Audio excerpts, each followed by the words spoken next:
नमस्कार, बहुत बहुत स्वागत है न्यूज 21 में। आप सबका आपके साथ मैं हूं रतिका पांडे। हमारा खास बुलेटिन देख रहे हैं जोहार झारखंड। जी हां, बड़ी खबरों से शुरुआत करेंगे। खबरों में झारखंड की, जहां प्रदेश कांग्रेस सेवा दल कार्यालय में सेवा दल के संस्थापक माननीय डॉक्टर नारायण सुब्बाराव हार्दिकर की पुण्यतिथि के अवसर पर श्रद्धांजलि सभा का आयोजन किया गया है। जी आपको बता दें, कार्यक्रम की अध्यक्षता प्रदेश कांग्रेस सेवा दल अध्यक्ष नवीन कुमार सिंह ने की है। सभा में झारखंड के सभी 24 जिलों से सेवा दल कार्यकर्ता मौजूद रहे और संस्थापक को भावपूर्ण श्रद्धांजलि अर्पित की। इस अवसर पर प्रदेश प्रभारी नवीन कुमार सिंह ने कहा है कि डॉक्टर हार्दिकर के विचार आज भी हमारे लिए प्रेरणा स्रोत है। हम उनके सेवा भाव और राष्ट्रभक्ति की परंपरा को आगे बढ़ाते रहेंगे। साथ ही सेवा दल की टीम समाज के हर वर्ग तक उनके विचारों को पहुंचाने और जन सेवा की राह पर कार्य करने के लिए संकल्पित है। रांची से संतोष मेहता की रिपोर्ट देख रहे हैं आप। सेवा दल के संस्थापक थे और उन्होंने 1925 में सेवा दल का स्थापना किया। सेवा दल का उद्देश्य था कि देश के जनता को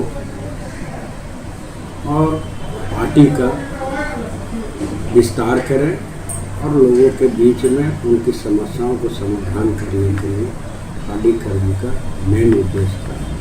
आज हार्दिकर जी नहीं है, उनकी पुण्यतिथि है, उनको शत नमन और उनके बताए मार्ग निर्देश पर सेवा दल के कार्यकर्ता और कांग्रेस के कार्यकर्ता अग्रसर है।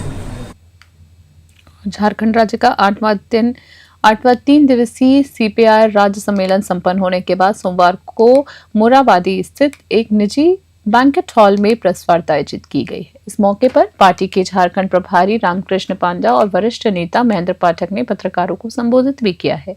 नेताओं ने कहा है कि 2026 को संगठन की मजबूती का वर्ष घोषित किया गया है।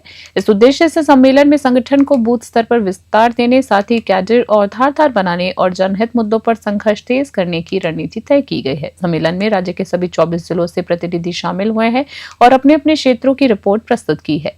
सीपीआई नेताओं ने स्पष्ट किया है कि आने वाले समय में पार्टी न केवल विधानसभा और लोकसभा चुनाव में प्रभावी भूमिका निभाएगी, बल्कि पंचायत और नगर इकाई चुनाव में भी मजबूती से प्रतिनिधित्व करेगी।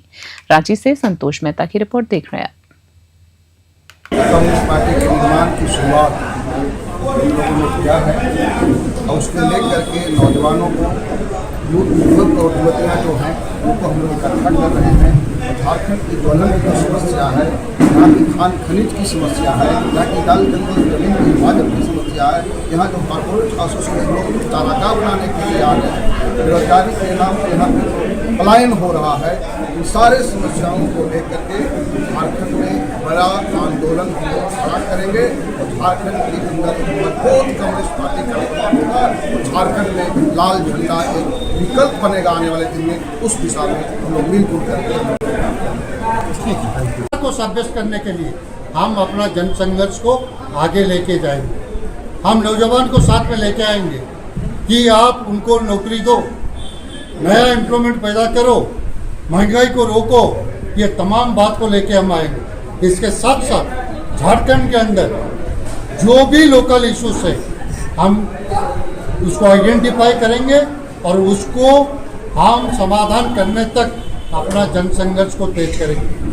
हमने ये कॉन्फ्रेंस में, ये सीपीआई एक ही पार्टी है जहां अपना state committee, state executive committee और नेता सीपीआई का जो कैडर्स है, जो पार्टी मेंबर है, उनको चुनने की अधिकार है। कोई पार्टी ऐसा नहीं करते।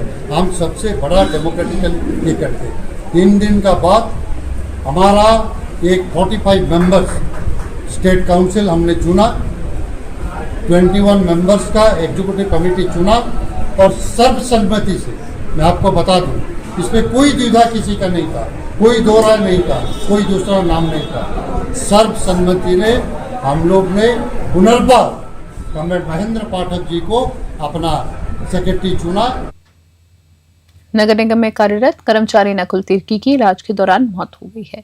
परिजनों का आरोप है कि समय पर पैसा उपलब्ध न होने से उनका इलाज प्रभावित हुआ है और इसी कारण उनकी मृत्यु हो गई है। बता दें आपको, परिजनों ने कहा है कि नकुल तिर्की परिवार के एकमात्र कमाऊ सदस्य थे, जिनकी मौत से परिवार के सामने भरण पोषण का संकट खड़ा हो गया है। उन्होंने नगर निगम प्रशासन को जिम्मेदार ठहराते हुए उचित मुआवजा आश्रित को संवेदना के आधार पर नौकरी और साथ ही आपको बता दें दोषी अधिकारियों कर्मचारियों के खिलाफ कड़ी और बड़ी कार्रवाई करने की मांग की है। रांची से संतोष मेहता की विशेष रिपोर्ट देख रहे हैं आप। लोग क्या चाह रहे हैं? हम लोग चाह रहे कि इनके परिवार का जो इनकी पत्नी है नकुल तिर्की का नौकरी का बचा हुआ 6 साल है, 6 साल का पूरा पैसा वेतन इनको परिवार को दिया जाए। हमसे ज्यादा डिमांड नहीं कर रहे। दूसरा बात कि इनको नौकरी दिया जाए अनुकंपा के आधार पे, ये ग्रेजुएट है, ग्रेजुएशन के आधार पे इनको नौकरी दिया जाए। अब नगर निगम क्या बोलेगा सुनिए, आपको सबको बात, जिसको इसको प्रेस वाला लेना ले लीजिए भैया। अभी नगर निगम एक क्लॉज लगाएगा कि अरे कैसे बहाली होगा, पदे नहीं है, बाद किस लिए नहीं आपको बता देते हैं। डीएमए जो है नगरीय प्रशासन निदेशालय नगर निगम को 20 पद दिया है, 20 पद में 16 बोल रहा नगर निगम में रहेगा और 20 पद रहेगा, 10 पद 4 पद रहेगा बुंडू में। आप बताइए, उसमें भी लिख दिया है कि क्रमवार होगा, मृत्यु के क्रमवार। मृत्यु के क्रमवार मतलब समझ रहे ना, मान लीजिए कि 2006 में जो मरा, 2003 में ना, तो उसका परिवार को पहले होगा, तो ये आ जाएगी इंटरमीडिएट वाला जो संख्या है अनुकंपा में, उसके अनुसार ये आएगी 36 नंबर में। 36 नंबर में इनका नौकरी होते होते हमको लगता है 10 साल 5 साल लग जाएगा। तो मेरा कहना ये है, मैं दोनों विकल्प पे बात करता हूँ, मैं राजनीतिक नहीं करता, क्योंकि मैं एक सरकारी एम्प्लॉय हूँ और मैं सरकारी एम्प्लॉय की बातों को रखता हूँ। सरकार मेरे पास एक ऑप्शन है, जब तक इनको आप परमानेंट नौकरी अनुकंपा पे नहीं दे सकते हैं। अभी आपके द्वारा कुछ लोगों को संविदा में रखा गया बिना पद का, तो आप बिना पद में इन्हीं को नहीं, सभी लोग जो ऐसे हैं उनको आप संविदा में रखिए और संविदा का वेतन दीजिए। संविदा का वेतन मैम का है 35 से 40 हजार, वो इनको जब तक नहीं हो रहा तब तक वो इनको दे दीजिए, सभी को दे दीजिए। और सरकार स्तर में अगर आपको प्रॉब्लम होता है तो मैं खुद बोल रहा हूँ, मैं सेक्रेटरी के पास जाऊँगा, सेक्रेटरी महोदय का पैर पकड़ूंगा, मंत्री जी का पैर पकड़ूंगा, मुख्यमंत्री से पैर पकड़ के हम इस पे आपको निश्चित है कि सब प्रयास करेंगे कि आपको ये काम में हम सपोर्ट। और खबर देख रहे हैं, इसी बीच आपको बता दें उपायुक्त से जिला दंडाधिकारी रवि आनंद की अध्यक्षता में समाहरणालय सभागार में जनता दरबार का आयोजन किया गया है। इस दौरान 125 से अधिक लोगों ने अपनी समस्याएं रखी है।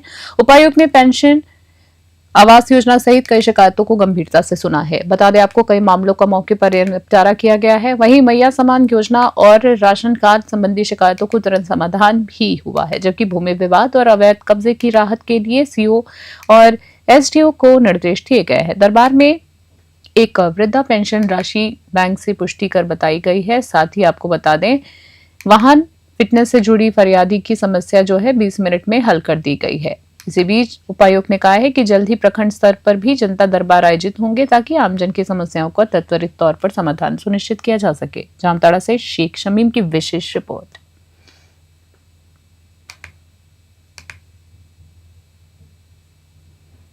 और इसी बीच बड़ी खबर देख रहे हैं, आप बता रहे बुलेटिन में, जहां गोंडा में 11 अगस्त को हुए सूर्या हांसदा एनकाउंटर को फर्जी बताते हुए जनसेवा पार्टी के कार्यकर्ताओं ने मंगलवार को एसडीओ कार्यालय के सामने प्रदर्शन किया है। पार्टी ने इसे सुनियोजित हत्या करार देते हुए तुरंत सीबीआई जांच की मांग की है।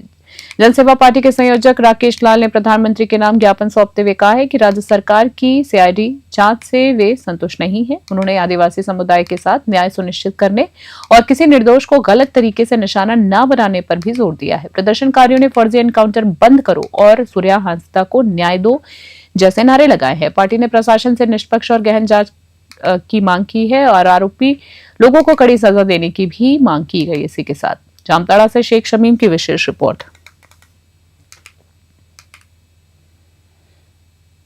अभी के स्पेशल बुलेटिन में इतना ही। देखते रहे न्यूज़ 21। फिलहाल के लिए नमस्कार।